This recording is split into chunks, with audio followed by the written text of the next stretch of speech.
ഇവിടെ സീസുക്കുട്ടൻ രാവിലെ 5:30 ആയപ്പോൾ എണീറ്റേക്കണതാണ് കേട്ടോ. കുറേയൊക്കെ ഒന്ന് ഓടിക്കളിച്ചു. അത് കഴിഞ്ഞ് ഞാൻ അവനൊന്ന് സപ്ലിമെന്റ്സ് കൊടുക്കും, രാവിലെ തന്നെ കൊടുക്കാറുണ്ട്. അപ്പം ഞാൻ കൊടുക്കാന്ന് വെച്ചാൽ ഞാൻ അത് എടുക്കണ കണ്ടപ്പോഴത്തേക്കും ഓടിതേ വന്ന് കിടക്കാം, ഞാൻ ഉറങ്ങാമെന്നും പറഞ്ഞുകൊണ്ട് 2-3 ബിസ്ക്കറ്റ് കൊടുത്തിട്ടുണ്ടായിരുന്നു. അത് കഴിച്ചതേ കിടന്ന് ഉറങ്ങാം.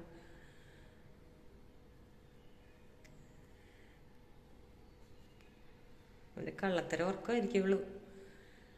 സപ്ലിമെന്റ്സ് കൊടുക്കാൻ എടുക്കണ കാണുമ്പോഴത്തേക്കിനും ഓടി സ്റ്റെയറിൻ്റെ അവിടെ കയറിയിരിക്കും. നിർബന്ധിച്ച് കൊടുക്കണം, അവന് ഇഷ്ടമല്ല. ചിലപ്പോൾ വാങ്ങി കഴിക്കും, ചിലപ്പോൾ ഇതുപോലെ ഒരു കള്ളത്തരമൊക്കെ കാണിക്കും അവൻ.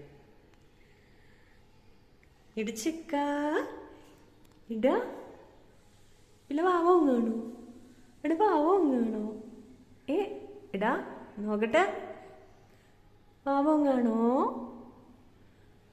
മരുന്ന് കഴിക്കണ്ടോ?